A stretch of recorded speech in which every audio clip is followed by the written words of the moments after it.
Hello students, good morning. स्वागत है आपका मेरे नए इस यूट्यूब चैनल पे। और आज के इस नए वीडियो में आज हम स्टार्ट करेंगे यूनिट 3, जो कि है prose devices. Prose devices unit 3 BA first semester का इंग्लिश का यूनिट 3, जो कि है प्रोज डिवाइसेस।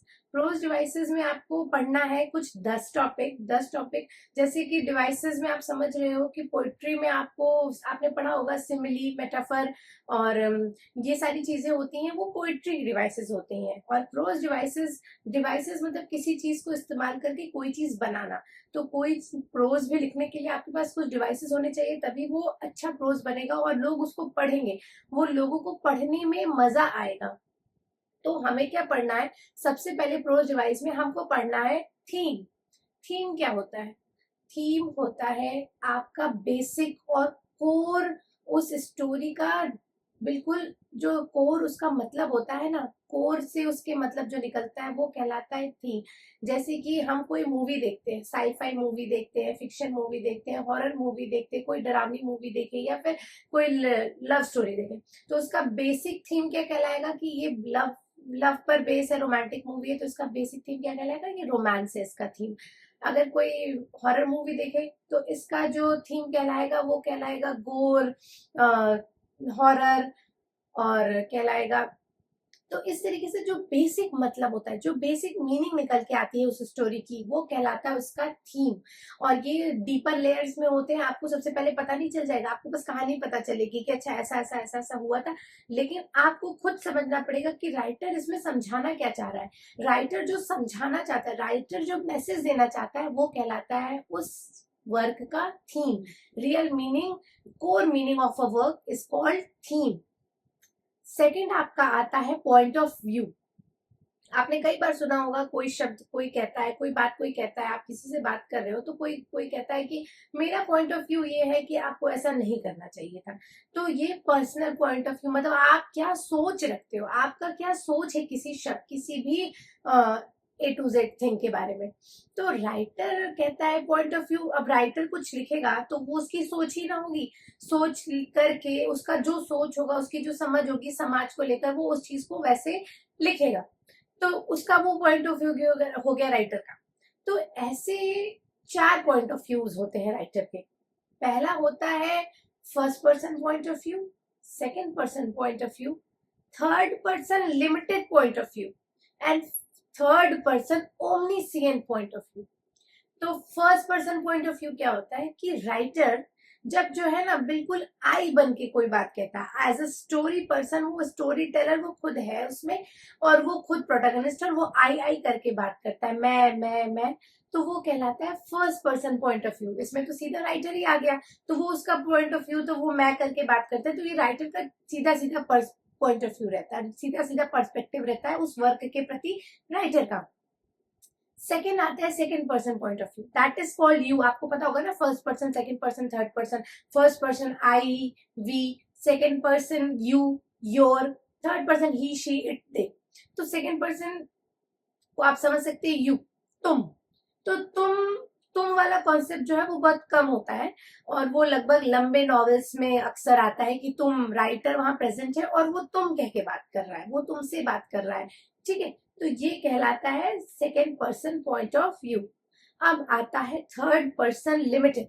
लिमिटेड में क्या होता है? थर्ड पर्सन लिमिटेड में राइटर जो है सिर्फ एक पर्सन के बारे में जानता है, और वो जो है नैरेटर है, और वो एक की स्टोरी बता रहा है, और वो चारों तरफ के बारे में नहीं जान रहा, वो बस उसके पॉइंट ऑफ व्यू से, एक प्रोटैगनिस्ट के पॉइंट ऑफ व्यू से स्टोरी बता रहा है। वो उसके बारे में सब कुछ जानता है और स्टोरी बता रहा है, और ऐसा हुआ उसके साथ, ऐसा हुआ उसके साथ। ये होता है थर्ड पर्सन लिमिटेड। उसके बाद आता है थर्ड पर्सन ओमनीसिएंट, मतलब नैरेटर जो है वो पूरी जगह प्रेजेंट है।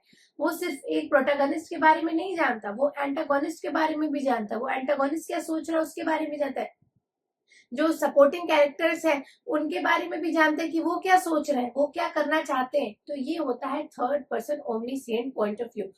तो आपको पॉइंट ऑफ व्यू समझ में आ गया। फिर आता है, आपको पढ़ना पड़ेगा सेंटेंस पैटर्न।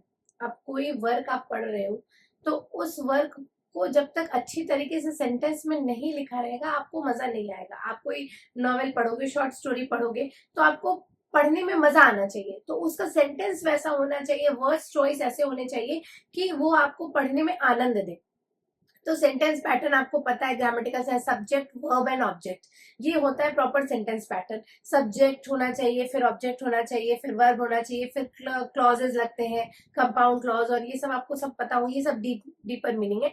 तो सेंटेंस पैटर्न का सीधा सीधा मतलब होता है कि जो सेंटेंस का पैटर्न होना चाहिए उसको प्रॉपर फॉलो करना चाहिए, जैसे कि सब्जेक्ट ऑब्जेक्ट वर्ब होता है, सब्जेक्ट वर्ब ऑब्जेक्ट सॉरी। तो ये होता है सेंटेंस पैटर्न। आपको अब नेक्स्ट पढ़ना है इमेजरी। इमेजरी क्या होता है? इमेज क्या होती है? इमेज होती है फोटो। हमारे दिमाग में अगर हम किसी को देखते हैं तो उसकी फोटो छप जाती है ना, हमें पता है कि हमारा जो रिलेटिव है वो ऐसा दिखता है, तो उसकी फोटो हमारे दिमाग में है। फोटो के साथ उसकी जो कैरेक्टरिस्टिक्स है वो भी हमारे दिमाग में छप जाती है, अच्छा वो ऐसे है, ऐसे ऐसे है। तो ये, तो अगर आप कोई वर्क पढ़ते हैं तो वर्क पढ़ते हैं तो आपको पता चलता है कि आप कोई कैरेक्टर के बारे में पढ़ते हैं तो आपके दिमाग में उसकी इमेज बन जाती है कि अच्छा ये ऐसा दिखता है, ये ऐसे बात करता है, इसका बिहेवियर ऐसा है। तो आपके दिमाग में उसकी पूरी इमेजरी छप जाती है कि ये ऐसा होगा, ऐसा बैकग्राउंड है, ऐसा झोपड़ी है, ऐसा घर है, ऐसा पेड़ है, ऐसा पहाड़ है, ऐसा लड़का है, लड़का कितना बड़ा है, लड़का क्या करता है, लड़का बदमाश है कि अच्छा है। ये इमेजरी हो गई, आपके दिमाग में पूरी की पूरी सीनरी छप जाती है जब आप कोई वर्क पढ़ते हो। तो ये सब डिवाइसेस हैं, ये सब इस चीज के लिए चाहिए होते हैं। आप एक वर्क लिखो तो आपको ऐसा लिखना पड़ेगा, इमेजरी यूज करनी पड़ेगी, जिससे कि रीडर जो है, ऑफ कोर्स राइटर जो है सिर्फ दूसरों को पढ़ाने के लिए अपना वर्क लिखता है, रीडर्स के लिए वर्क लिखता है। तो जब तक रीडर्स पढ़ेंगे नहीं, एंजॉय नहीं करेंगे, राइटर के लिखने का कोई मतलब नहीं होता। तो राइटर इन सब डिवाइसेस को इस्तेमाल करके रीडर के दिमाग में घुसता है, उसे पसंद कराता है अपना वर्क, तो इमेजरी छप जाती है। तो इमेजरी का यूज इसलिए होता है, इमेजरी की तरह लिखा जाता है, ऐसा लिखा जाता है कि आपके दिमाग में बिल्कुल उसकी इमेज जो है वो छप जाए। नेक्स्ट पढ़ते हैं टोन और मूड। अब आपको पता होना चाहिए कि जब भी हम कोई वर्क पढ़ते हैं, जब भी हम कुछ पढ़ते हैं या कोई मूवी देखते हैं, तो उस मूवी का क्या टोन है, मूड है, आप ही बताओ। आपका मूड कभी अच्छा रहता है, कभी गुस्सा हो जाते हो, कभी शांत हो जाते हो, कभी दुखी होते हो, कभी बहुत खुश होते हो। तो आपका मूड बदलता रहता है ना, और मूड से ही तो आपको, अगर आप दुखी हो तो आप सैड सॉन्ग सुनते हो, अगर आप बहुत खुश हो तो पंजाबी सॉन्ग सुनते हो, अगर आप डिप्रेस हो तो गजल सुनते हो। हाँ, और आपका कुछ मन नहीं कर रहा है तो रोमांटिक सॉन्ग सुनते हो कि मूड एलिवेट हो जाए। तो उसी तरह जैसा मूड राइटर उसमें, जैसे एंटागोनिस्ट जैसा प्रोटैगनिस्ट का मूड रहेगा, वैसे ही स्टोरी जो है वो आगे बढ़ेगी। टोन क्या है? मूड, जैसे अगर कैरेक्टर दुखी है तो वो दुखी वाला काम करेगा, उसका मूड वैसा हो जाएगा, स्टोरी का मूड वैसा हो जाएगा। कैरेक्टर, अगर राइटर जो है सैड स्टोरी लिखना चाह रहा है तो स्टोरी का मूड क्या रहेगा, वो सैड रहेगा। अगर मोटिवेटिंग स्टोरी है तो उस स्टोरी का मूड क्या रहेगा, मोटिवेटिंग रहेगा। उसका टोन क्या रहेगा, मोटिवेटिंग रहेगा। आपके टोन पर चीजें बहुत मैटर करती हैं। जैसे आप कहते हो ना कि कोई कहता है कि नहीं मैंने ये तो नहीं बोला था, तो ऐसे तो नहीं बोला था, तो आप बोलते हो नहीं आपने ऐसे नहीं बोला था, आपका टोन उस समय डिफरेंट था। तो टोन मैटर करता है, आपकी बात वही रहेगी, लेकिन जैसे उसको अगर बोलने का तरीका बदल जाएगा तो उस बात का मतलब बदल जाएगा। अगर कोई गुस्से में आपसे बात करता है और बाद में आके कहे कि नहीं मैंने तो बस यही बोला था, तो आप क्या कहते हो कि नहीं नहीं उस समय तो तुमने गुस्से में बोला था, यही बात बोली थी लेकिन गुस्से में बोली थी। तो उसका क्या हुआ, टोन बदल गया, टोन से पूरा मतलब बदल गया। तो टोन और मूड यही होता है कि राइटर जो फील करता है, प्रोटैगनिस्ट जो फील करता है, स्टोरी का मूड बिल्कुल वही हो जाता है। स्टोरी में प्रोटैगनिस्ट खुश तो स्टोरी का जो लाइन है बैक वो जो मूड है, वो स्टोरी का जो स्टोरी टेलिंग है वो खुश खुश रहेगा। और जैसे ही दुखी होगा तो सैड वर्ड्स आ जाएंगे। तो ये होता है टोन और मूड। नेक्स्ट आती है आपकी एनालॉजी।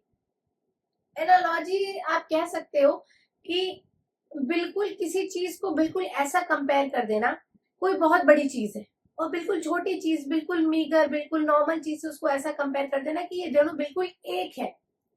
अब जैसे मैं आपको एक एग्जांपल देती हूँ, life is just like a chocolate box of chocolates. तो आप क्या कर रहे हो, लाइफ को जिसको कोई समझ ही नहीं पाया, उसको उसको आप जो है चॉकलेट बॉक्सेस से कंपेयर कर रहे हो। मतलब चॉकलेट बॉक्स जो कि बहुत ही ऐसी चीज है जिसका कोई अस्तित्व नहीं है। अगर आप फिलोसफी पे जाओ तो चॉकलेट बॉक्स की कोई अस्तित्व नहीं है। और लाइफ फिलोसफिकल थिंग है, लाइफ स्पिरिचुअल थिंग है, और चॉकलेट का इससे कोई लेना देना नहीं है। लेकिन हमने कंपेयर क्या किया, life is like a box of chocolate और human body is like a car engine. Human body सबसे सबसे बिगेस्ट एनाटॉमी है, सबसे टफेस्ट स्ट्रक्चर है, उसको समझना मुश्किल है। और क्या, कार इंजन, कार इंजन को तो एक मैकेनिक भी ठीक कर लेता है, एक अनपढ़ आदमी भी जो जानता होगा वो कार इंजन को ठीक कर लेता है। तो हमने क्या तुलना कर दी, बहुत बड़ी चीज को बहुत छोटी चीज से, बिल्कुल बेकार चीज से तुलना कर दी, और बिल्कुल तुलना करके क्या उसको एक बना दिया। तो ये क्या कहलाता है, एनोलॉजी। अब आता है आपका एनेक्डोट। एनेक्डोट होता है कि छोटी स्टोरी, बिल्कुल एक छोटी स्टोरी जो आपको एक मोरल देके चली जाए। जैसे बहुत सारे वर्क में क्या होता है कि वर्क जब राइटर जान समझता है कि स्टोरी उसकी थोड़ी बोरिंग हो रही है, तो उस बोरिंग स्टोरी में एक छोटी सी कोई प्रोटैगनिस्ट को अपनी पुरानी बात याद आ जाएगी, या कोई दूसरा आके उसको एक स्टोरी सुना जाएगा जो कि मोरल दे, जो कि आपको कोई अच्छी सीख दे, जो कि बहुत छोटी होगी, और उसको आपको वो स्टोरी आपको फिर से रिफ्रेश कर देगी आगे पढ़ने के लिए। उस स्टोरी में आगे पढ़ने के लिए वो आपको रिफ्रेश कर देगी। That is called anecdote. एक छोटी सी रियल पर्सन की मोरल देने वाली स्टोरी को क्या कहते हैं, एनेक्डोट कहते हैं।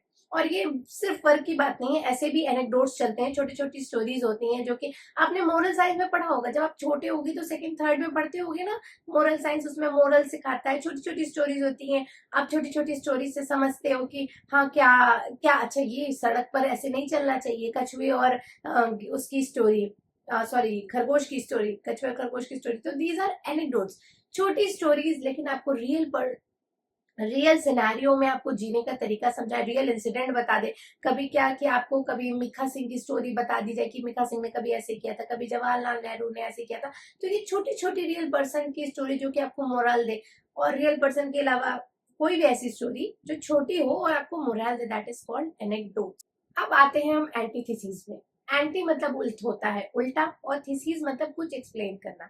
एंटीथेसिस में हम क्या करते हैं, दो डिफरेंट आइडियाज को बिल्कुल पैरेलल ग्रामेटिकल स्ट्रक्चर में रखते हैं, और उनके मीनिंग को और कंट्रास्ट बनाते हैं, और उसकी मीनिंग को और इम्पैक्टफुल बनाते हैं। जैसे कि मैं बता रही हूँ कि कहते क्या, it was the best of the time और it was the worst of the times. ये फ्रेंच रेवोल्यूशन के समय कहा गया था। तो क्या किया गया, it was the best of the time, ये बहुत अच्छा समय था, और ये उतना ही बुरा समय था। तो ये दो डिफरेंट कंट्रास्टिंग बातें हैं, बिल्कुल एक ही समय की बात है। और क्या होता है कि बिल्कुल एक साथ जोड़ दिया, तो दो बिल्कुल उल्टी बात, लेकिन इसका मतलब इतना कंट्रास्टिंग है और कितना इम्पैक्टफुल बताया गया है इस समय को, कि बहुत अच्छा समय था, कुछ लोगों के लिए बहुत अच्छा समय था और कुछ लोगों के लिए बहुत बुरा समय था।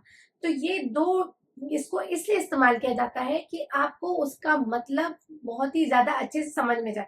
जब आपको रात का मतलब पता रहेगा तभी आपको दिन का मतलब पता रहेगा। तो आपको दो उल्टी चीजों का मतलब पता रहेगा तभी आप उसकी इम्पोर्टेंस को समझोगे। तो यही होता है एंटीथेसिस। जब हम दो उल्टी चीजों को जोड़ते हैं तब आपको दोनों की मतलब, दोनों की इंपॉर्टेंस का मतलब समझ में आता है, दोनों का मीनिंग जो है आपको और ज्यादा समझ में आता है, और डिफरेंस समझ में आता है। मीनिंग प्लस डिफरेंस दोनों समझ में आता है, ये होता है एंटीथेसिस। जब दो उल्टी चीजों को कंपेयर किया जाता है और उससे आपको मीनिंग प्लस डिफरेंस दोनों का समझ में आता है, दैट इज कॉल्ड एंटीथेसिस। अब आता है आपका एफोरिज्म। एफोरिज्म होता है गागर में सागर भरना, ये हिंदी की कहावत है।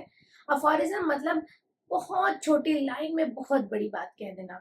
तो ये हम क्या कहते हैं, ये हम हिंदी की कहावतें हैं ना, गागर में सागर भर देना, नाचना आवे आंगन टेढ़ा, और ऐसी बहुत सारी चीजें होती, बहुत सारे इडियम्स और फ्रेजेस होते, मुहावरे, लोकोक्तियां।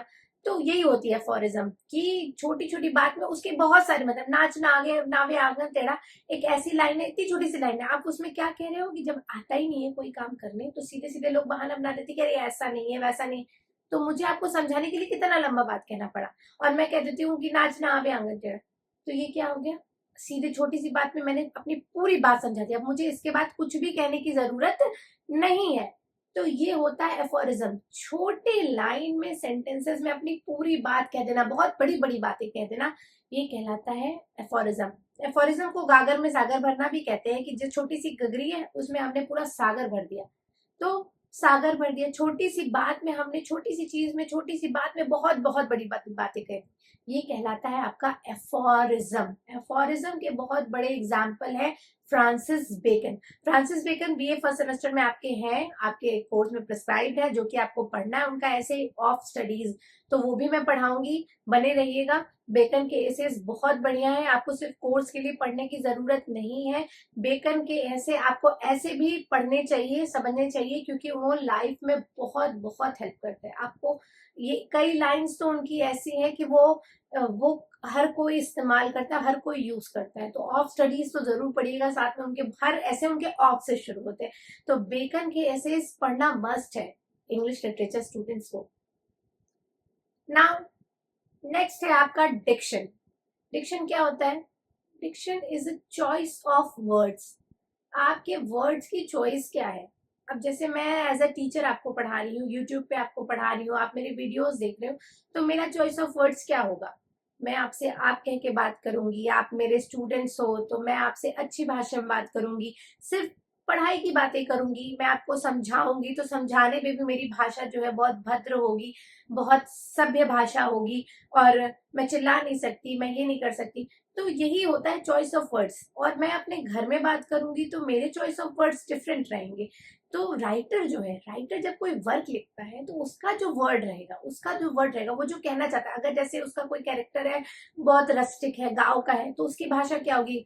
अरे कहाँ गैल हुआ, हई करत हुआ, हऊ करत हुआ, झोपड़ी पट्टी में रहता है, और बहुत पढ़ा लिखा नहीं है, तो उसकी भाषा ऐसी रहेगी। कोई बहुत फ्रेंड, बहुत सोफिस्टिकेटेड पर्सन है और ऑफिस में काम करता है और बहुत, तो उसकी भाषा बिल्कुल अलग रहेगी, वो इंग्लिश में बातें करेगा, उसकी भाषा, उसकी स्टाइल, उसका सब कुछ डिफरेंट रहेगा, उसकी चॉइस ऑफ वर्ड्स बहुत ही डिफरेंट रहेगी।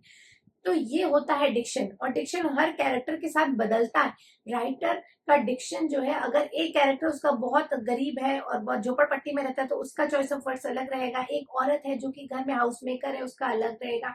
एक बच्चा है, उसका अलग रहेगा। एक बहुत बड़ा आदमी है, बहुत पैसे वाला है, बहुत सर्विस करता है, तो उसका अलग रहेगा। एक आदमी है जो बिजनेस करता है, दुकान पे बैठता है, उसकी भाषा अलग रहेगी। तो this is called diction, choice of words. और चॉइस ऑफ वर्ड्स जो है वो हर कैरेक्टर के साथ बदलता है। और राइटर की जीत इसी में होती है, जब वो कोई कैरेक्टर बनाए तो उसके चॉइस ऑफ वर्ड्स बिल्कुल उसी कैरेक्टर को मैच होने चाहिए, नहीं तो वो कैरेक्टर उतना लाइवली, उतना इम्पैक्ट नहीं छोड़ पाएगा। नेक्स्ट आता है आपका इन्वर्जन। इन्वर्जन तो आपने वर्ड ही समझा ही होगा। इन्वर्जन में क्या होता है? इन्वर्जन मतलब सीधा सीधा उल्टा कर देना। उल्टा कर देना। अब क्या होता है कि ये अक्सर पोएट्री में देखा जाता है। पोएट्री में क्या, आपने पोएट्री पढ़ी होगी, तो उसमें क्या होता है? राइम स्कीम होते हैं, रिदम होता है, वर्ड्स अंत में बिल्कुल वो यूज किए जाते हैं जिससे कि बिल्कुल लय बैठे, छंदबद्ध हो, लयबद्ध हो। प्रोज में ऐसा नहीं होता है। लेकिन क्या करते हैं कि हम बिल्कुल सब्जेक्ट को ऑब्जेक्ट की जगह, वर्ब को ऑब्जेक्ट की जगह क्या चेंज कर देते हैं। Just like the wind was strong, तो it was like the wind was strong, it was subject, verb and object. But आप क्या कहते, strong the wind was, it is called inversion. क्या किया आपने? सब्जेक्ट की जगह ऑब्जेक्ट ला दिया, ऑब्जेक्ट की जगह सब्जेक्ट ला दिया, वर्ब की जगह वर्ब रहने दिया। तो क्या किया? ये टोटल इन्वर्स कर दिया, बिल्कुल उल्टा कर दिया। सेंटेंस को उल्टा करके उसका इम्पैक्ट बढ़ाने के लिए हम ये सब करते हैं। रीडर को बस हम ये अच्छा लगाने के लिए करते हैं, रीडर को शॉक देने के लिए करते हैं। और जब शॉक लगता है शरीर को या दिमाग को तो उसको बड़ा मजा आता है। तो अरे इतना अच्छा लिखा है, जब रीडर पढ़ता है तो वो सोचते हैं कि अच्छा इतना बढ़िया लिखा है, अच्छा इसके पूरे सेंटेंस को चेंज कर दिया।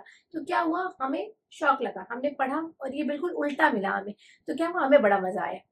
तो राइटर जो है ये कभी कभी रीडर के लिए इन्वर्जन मेथड का भी इस्तेमाल करता है, रीडर को उस वर्क को पढ़ते समय मजा लगाने के लिए। ठीक है। और अब आपका लास्ट है ह्यूमर एंड पैथोस। ह्यूमर, आपने ह्यूमर सुना होगा कि यार इसका सेंस ऑफ ह्यूमर बहुत अच्छा है। कपिल शर्मा को लोग कहते हैं ना कि इसका सेंस ऑफ ह्यूमर बहुत अच्छा है। क्यों? क्योंकि वो हंसा लेता है लोगों को। हंसाता कैसे है कि कोई ऐसी बात कह देगा और लोग हंसने लगेंगे। तो ये भी बहुत बड़ी क्वालिटी होती है, सब में नहीं होती, सब किसी को नहीं हंसा पाते।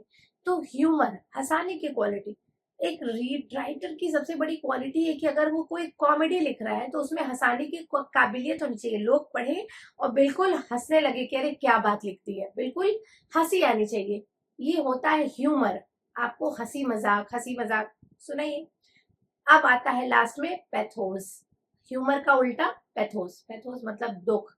अगर आप राइटर जो है, राइटर जो है, कोई कैरेक्टर लिख रहा है और वो दुखी है तो उसको ऐसे शब्दों का चयन करना चाहिए कि रीडर भी दुखी हो जाए। प्रोटैगनिस्ट अगर दुखी है तो रीडर भी दुखी होना चाहिए, तभी वो राइटर की जीत होती है। वो ऐसा वर्ड चुने कि इतने दुख भरे माहौल क्रिएट करे, प्लस ऐसा वर्ड लिखे कि रीडर जब पढ़े तो वो भी दुखी हो जाए। आप लोगों ने सुनी होगी, कोई मूवी आप देखने जाते हो तो अगर कैरेक्टर आपका प्रोटैगनिस्ट उसमें रोता है तो आप भी फिल्म थिएटर में रोने लगते हो ना। तो यही होती है एक डायरेक्टर की जीत की, आपने उसने उस दुख का माहौल क्रिएट किया और रीडर को रुला दिया, ऑडियंस को रुला दिया, ऑडियंस को दुख दुख दे दिया। उसको भी लगा कि अरे मेरे कैरेक्टर के साथ ऐसा हो रहा है। तो this is called humour and pathos.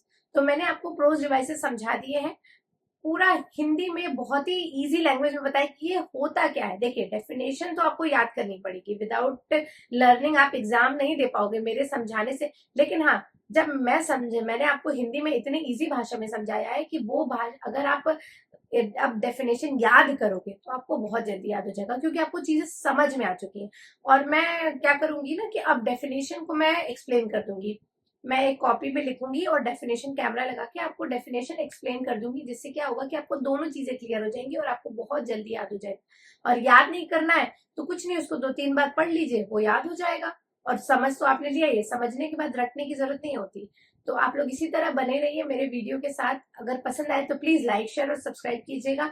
और अगर कोई भी सजेशन देने हो तो मैं बिल्कुल ओपन हूँ आपके सजेशन के लिए, आप लोग मैसेज कीजिए, मुझे बताइए। और मेरे साथ बने रहने के लिए बहुत बहुत थैंक यू सो मच।